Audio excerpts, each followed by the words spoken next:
I need to identify literary genre because there are different techniques that need to be implied in different kinds of literature. And that's just normal. That's a technical way of saying something you know. If I said to you, your cheeks are like a rosebud, you would know that I am not talking literally, wouldn't you? I'm wooing you or something, right? I'm poetry. Or you would know that I'm not. What if I told you biblically, your neck is like a tower? That's what David said, that, the Song of Songs. Probably slapped the hound out of me, right? He was trying to say something attractive, that girl. Your eyes are like pools. Oh, yuck. Your teeth are like shorn ewes coming over the hill. Have you read Song of Songs? Wow. Shorn ewes? That is obviously not literary, not meant to be taken as, wow, here comes some old sheared sheep over the hill. No, it's that girl's teeth he's talking about, right? Thank the Lord she has them.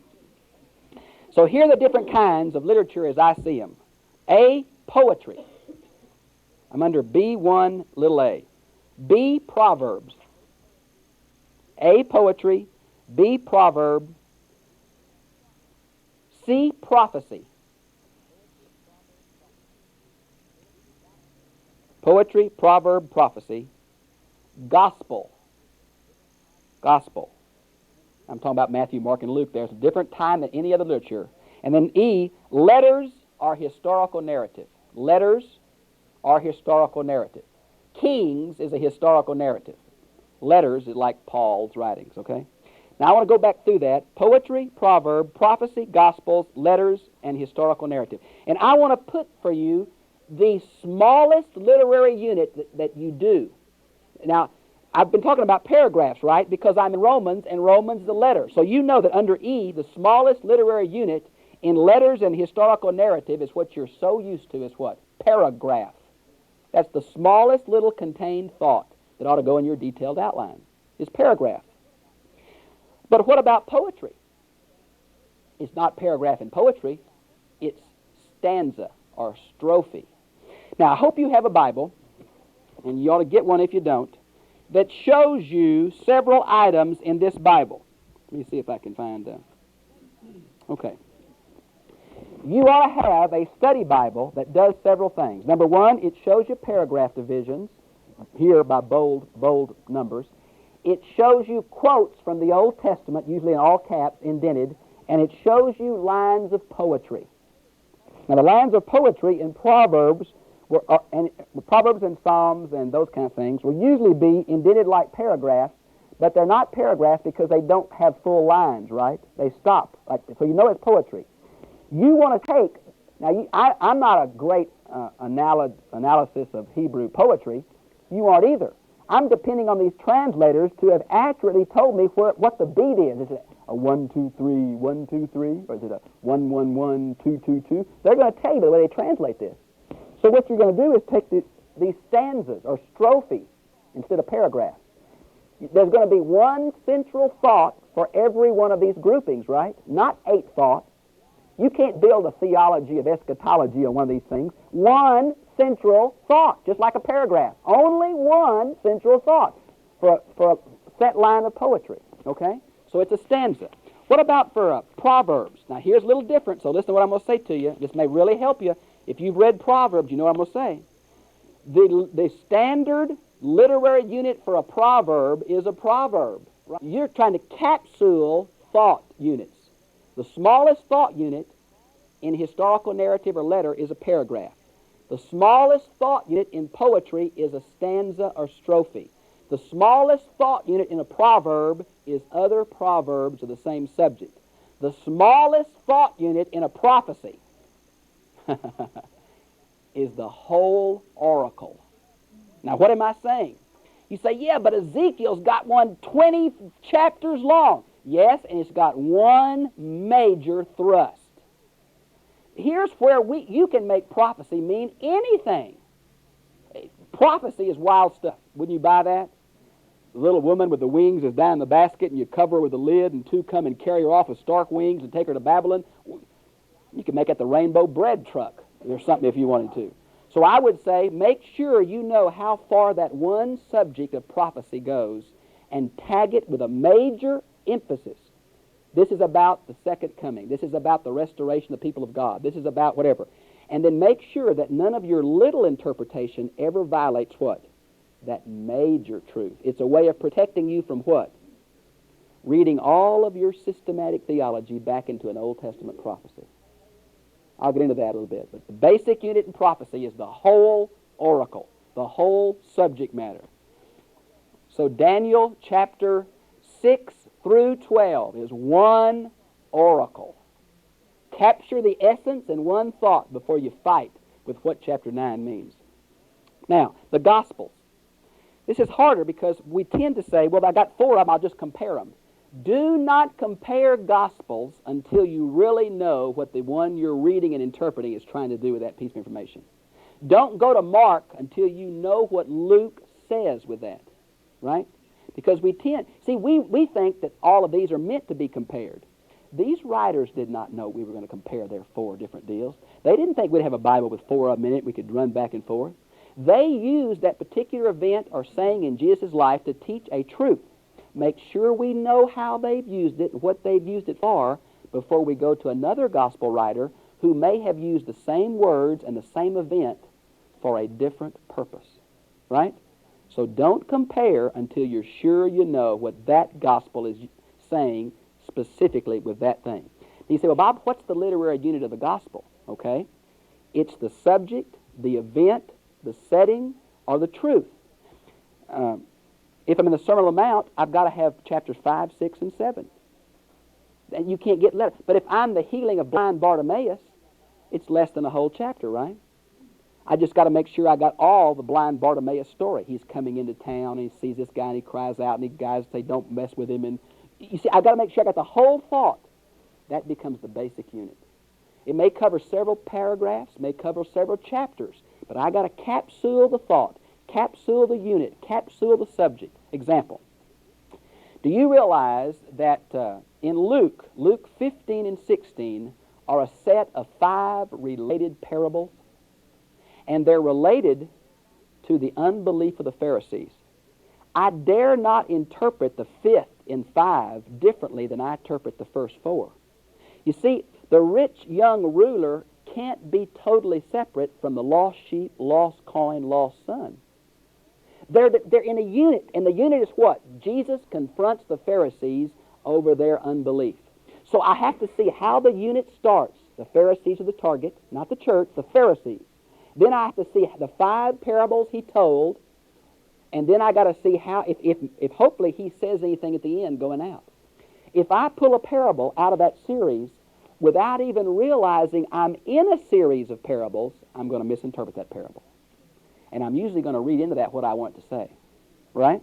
So be sure that you've got the capsule of the event, the capsule of the subject. Now, that sounds difficult when I say it, but all I'm saying is what? As you outline this book, you'll find the literary units. Stick to the literary units. Don't go to the little parts until you see the big part. That's all I'm saying. Okay, now I want to give you the different interpretive principles for these different kinds of literary genres. Now, there's going to be different ways you handle prophecy from poetry. That's obvious. There's some big principles. Look at the historical context. Make sure it's normal human language. Those things have been tested. Now, these are specialized ones. You'll only use these specialized ones if you're in this special type of literature, right? So the first one is poetry. Poetry. Now, number 1 under poetry, I want you to put structure. And under structure, I want to write 3 little words. Put it out in the margin, if you would. This is basically an analysis of Hebrew poetry. Now, there are 3 types of Hebrew poetry that you have to know.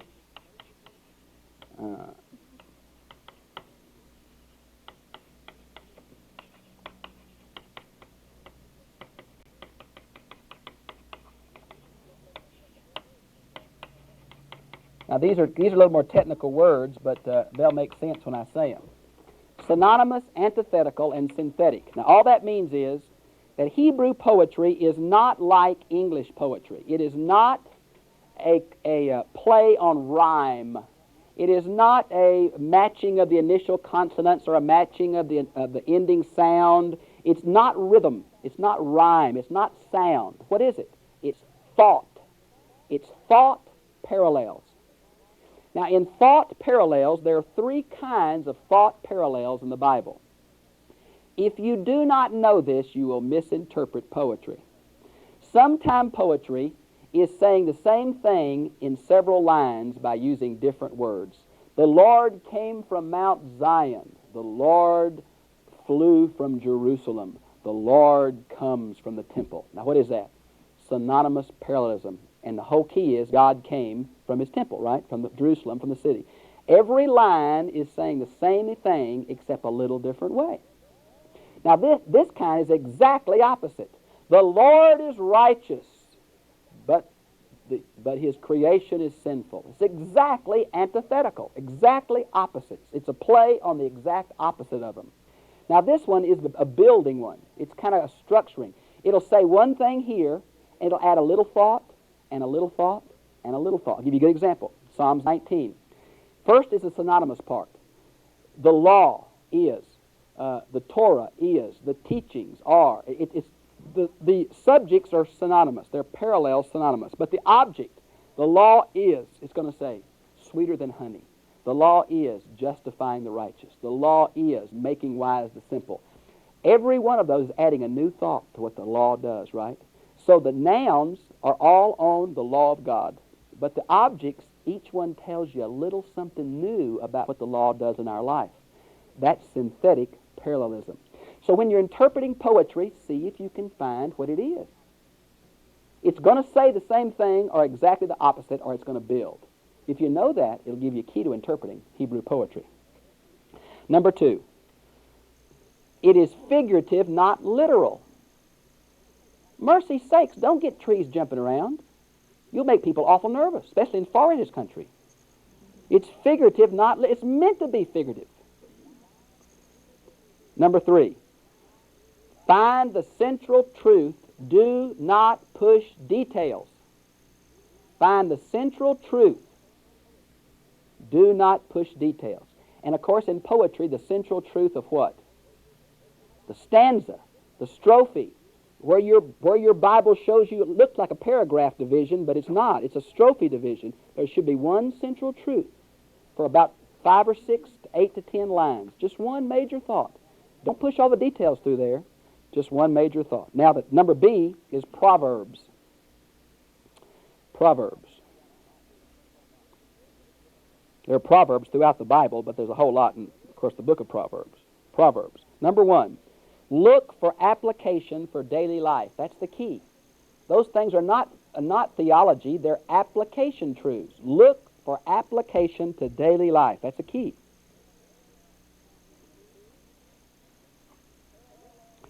Number 2, parallel passages are more helpful than context. Parallel passages are more helpful than context.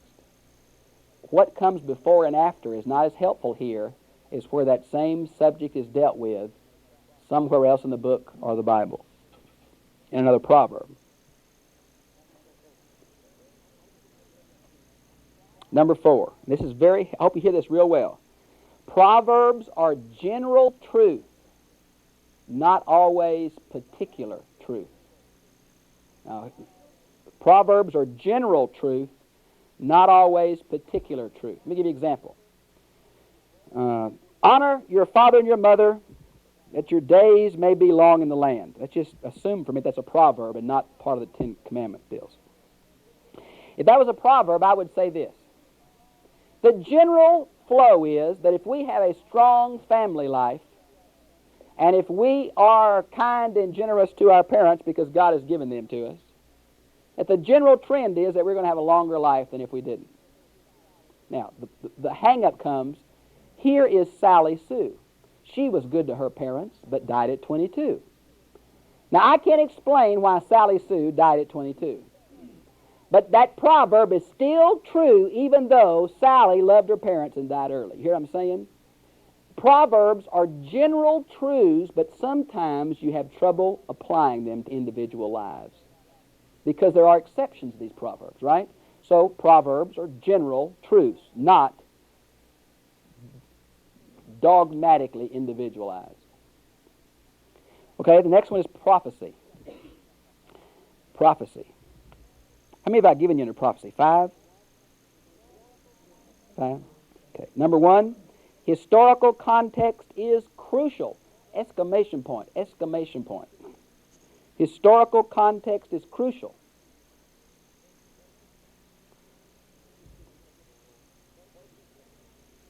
Number 2, you've heard this before. Focus on the central truth, not the details. Did the dragon have 2 tongues or 1? Who cares?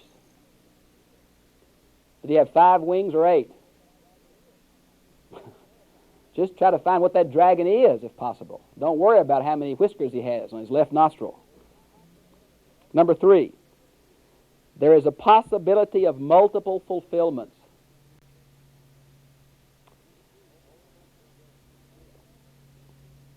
Multiple fulfillments. Quite often, Old Testament prophets used a historical occurrence to foreshadow future events. Example, when Daniel finds out that the temple will be destroyed again, does that mean under the Seleucids in the interbiblical period, in Titus IV? Is that what he's talking about? Or does he mean under Rome, under Titus? Or is it the Antichrist at the end time? Yes, it is. And in that one prophecy, all of those events are foreshadowed, right? So that one event can picture all of those occurrences. Number 4. And I just want you to put on number 4, New Testament prophecy, and I want to give you 4 things to characterize it. New Testament prophecy. How do I interpret New Testament prophecy? A, check its Old Testament background. You can't interpret Revelations unless you've read Daniel and Ezekiel and Zechariah. Check its Old Testament background. Number 2, relate its truth to the teachings of Jesus. Relate its truth. John is not going to say anything that Jesus never touched on. Check its teachings with Jesus. Number 4, number C there, check New Testament parallels. Is there another prophecy about this thing? And D, you've heard me say it 1,000 times, check the immediate context.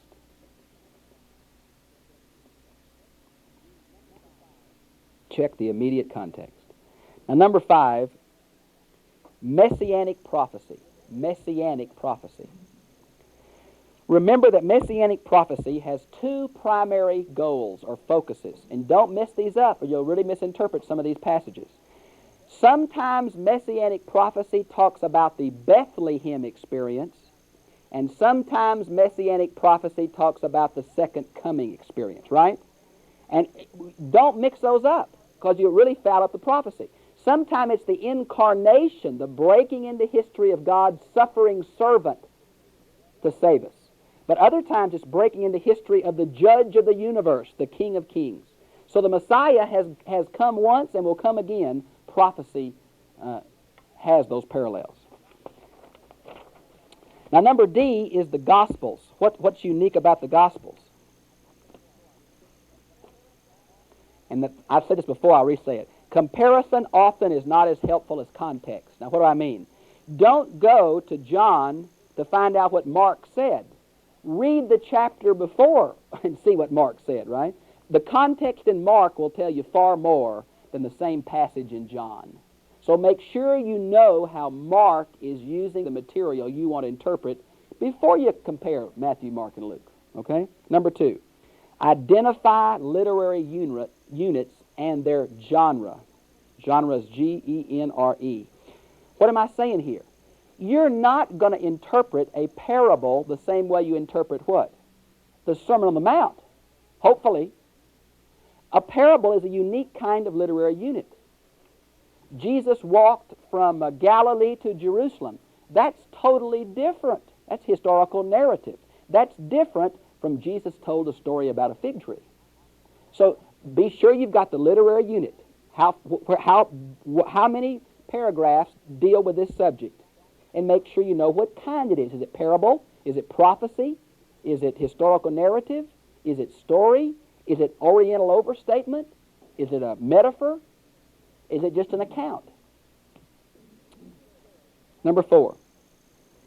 Jesus said some hard and ambiguous things. Did you buy that? Jesus said some hard and ambiguous things. You got to love me more than father and mother, you're not worthy of me. That's pretty tough.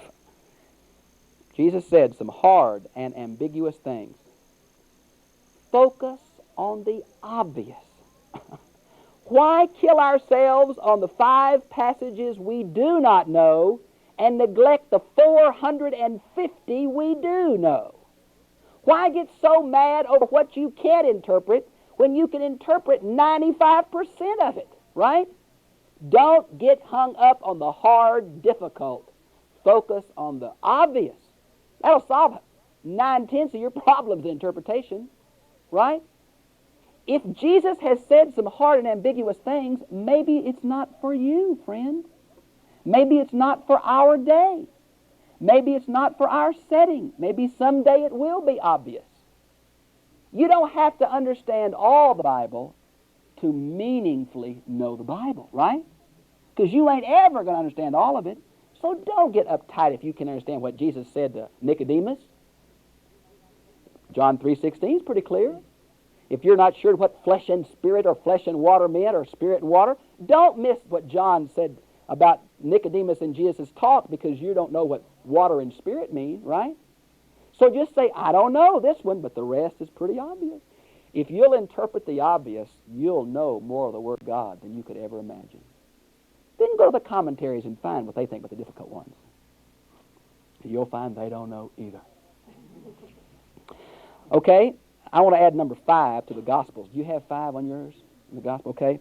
I want to give you a few guidelines about parables real quick. Parables, that's a unique unit. Boy, they're abused so bad, you can make a parable say anything. You can make God be a vindictive judge by a misuse of a parable. Parables. Number 1, note their historical context, literary context. Why is Jesus telling this parable? What's the purpose? Who's he telling it to?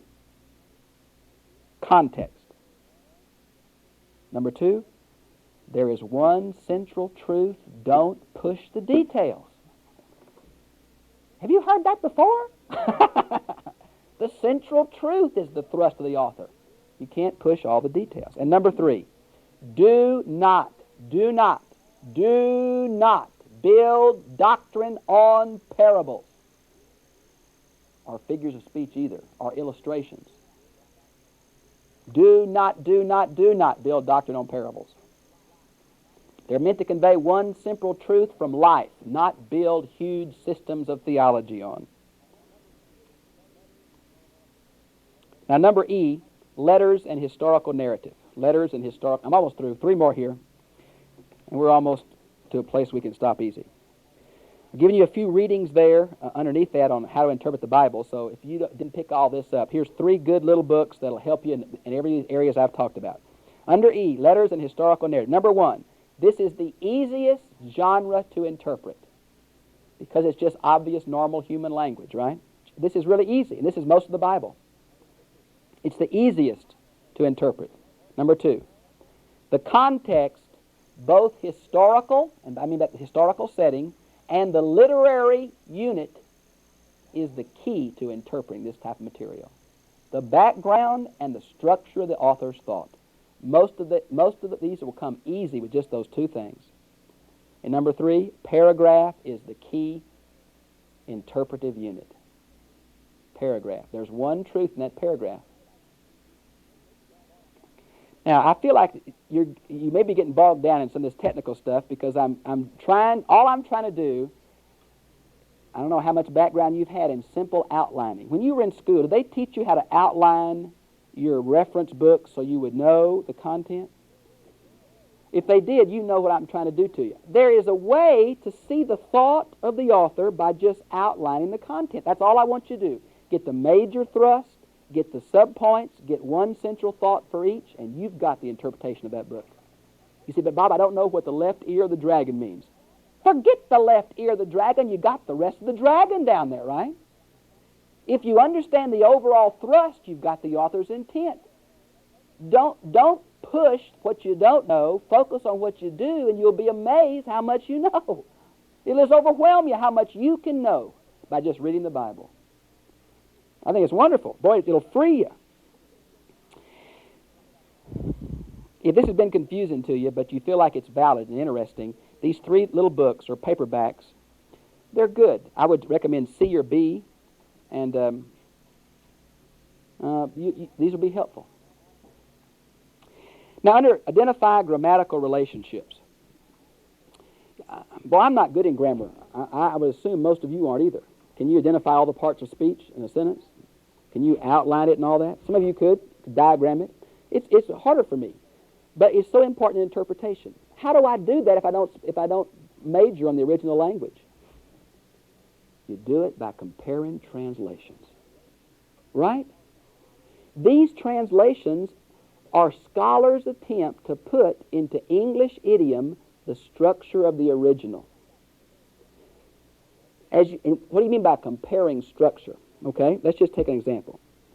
Hebrews chapter 1, verse 1, King James, I think, says, God in olden times spoke to the prophets in bits and pieces. But my New American Standard says, in bits and pieces, God spoke long ago to the prophets.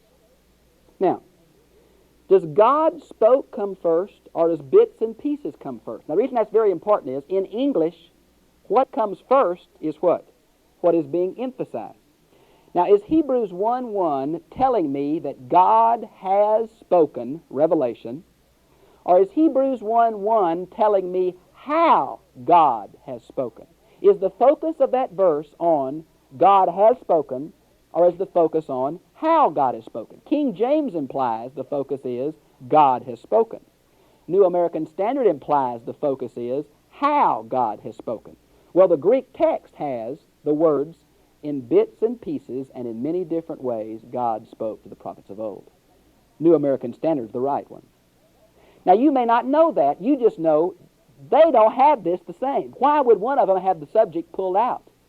Now, you probably won't be able to answer that question until you go to the commentaries, right? But when the commentaries say to you, King James shouldn't put God first, you'll know, hey, that means this verse is not talking about God spoke, but how God spoke. Because the key is what? He spoke to us through His Son. There's the focus of that whole paragraph, right? God spoke through prophets, but now He's spoken us to a family member. That's Hebrews chapter, first paragraph, Hebrews, right there. You see what I'm saying to you? Well, what if you compare translations and they're radically different as far as the subject, object, verb? Look and see why when you come to commentary. You can't ferret that out in a translation, but you can make a mental note or a marginal note that says what? Check the structure of this verse out in the commentaries. Something's wrong here. Let's say a word. What if you go to a word and there's 8 different translations on it? You know you need to do a little more work there, don't you? There's something wrong with it. There's some ambiguity here. So you can do it with a translation. You don't need commentaries yet. We have not gone to commentaries except for what? To check the overall outline, right? That's all we've done so far. Okay. Now this identify, well, I put 5 things here. Let me give them to you in the structure. Word order. Verbs. Verbs are the key in interpreting the Bible. I'll give you an example. King James, 1 John 3, 6 and 9 says, anybody who is born of God does not sin. Oh my! We're all lost. But a modern translation will say, anybody who habitually sins is not of God, right? The verb tense is present, not aorist. So what it means is, we can sin, but our life's not going to be characterized by it. God's people should be sinning less, is what that's saying. Not that God's people can't sin. So that verb is very important as you compare translations. Okay, prepositions. They're very helpful. What do you mean? What if it says therefore, as? You're going to know the relationship of that thing, aren't you? Therefore means what? Let's summarize this thing up. As is going to mean what? Here is a comparison. Not yet. It's going to tell you what? We're into future prophecy. Something. So prepositions are a real key in just how you normally interpret them in your daily life, right? At. It's going to be a geographical thing, isn't it? At some place. With. All those things communicate something to you. Make sure you note what they are. Repetitions of words or phrases are very important in interpreting the Bible. I'll give you one example. These are the generations of. That's used 11 times in Genesis for the author to divide his own book into certain characters. If you miss that repetition of phrases in Genesis, you'll miss the author's intent. How about Hebrews chapters 3 and 4? The word rest is used over and over there in 3 different ways. If you don't see that repetition of the word rest, and you don't see it's defined or used in 3 distinct ways, you'll misinterpret Hebrews 3 and 4. So make a note of those repetition words.